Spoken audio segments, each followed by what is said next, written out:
We're now going to make an absolutely fantastic dish. We're going to take a beautiful free-range chicken breast without the bone. We're just going to take it and butterfly it. Put your hand flat, take a sharp knife and cut in as if you're making it into a little book, so you're making an hinge. And just cut down, and it's as simple as that. And just take standard cling film,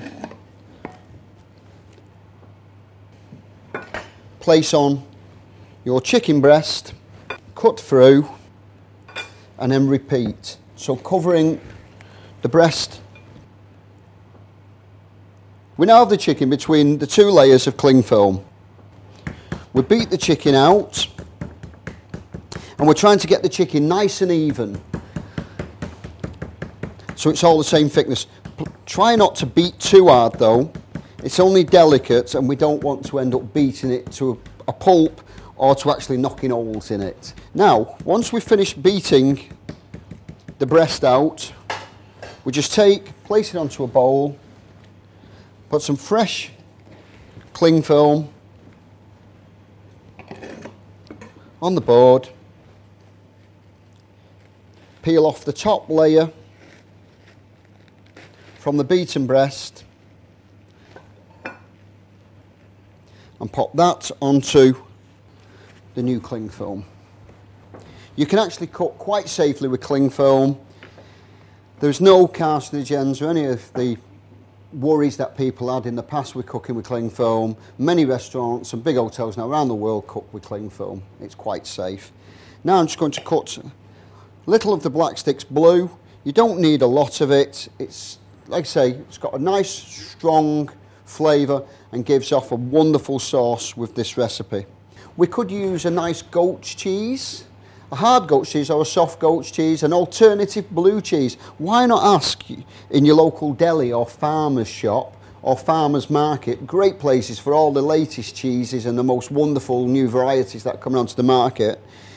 What cheese would be great for this? Tell them what flavours you like, and maybe they'll recommend whether their cheese would work in this or not. Now we just fold the chicken over and we're making a little sausage shape. I'm going to double cling wrap this.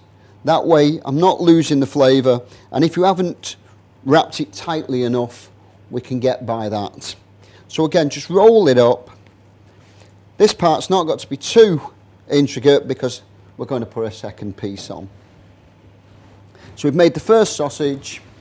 I'm going to take a little more cling film, pop this out, pop the sausage on, and now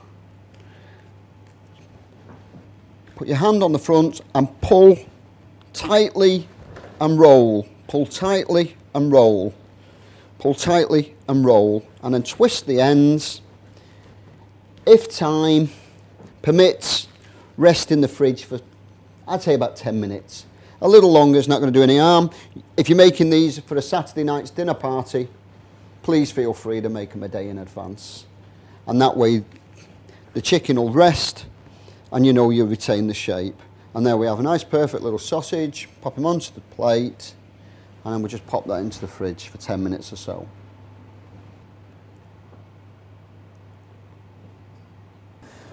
We're now going to look at preparing the salad to go with the Blacksticks Blue chicken.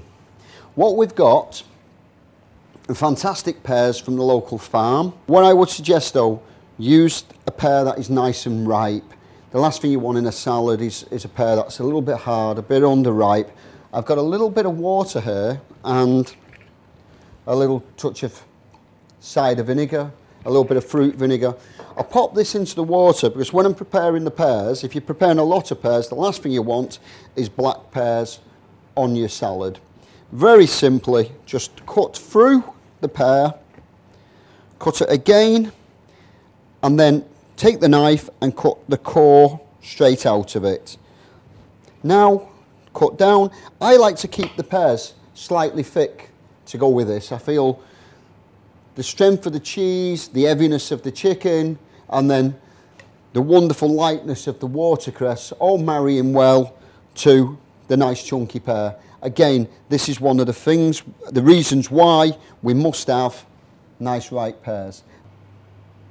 Once you've made your sausage and it's rested and then popped into the boiling water, turn the water down to a simmer and cover either with a lid or a plate. This will steam the sausage through.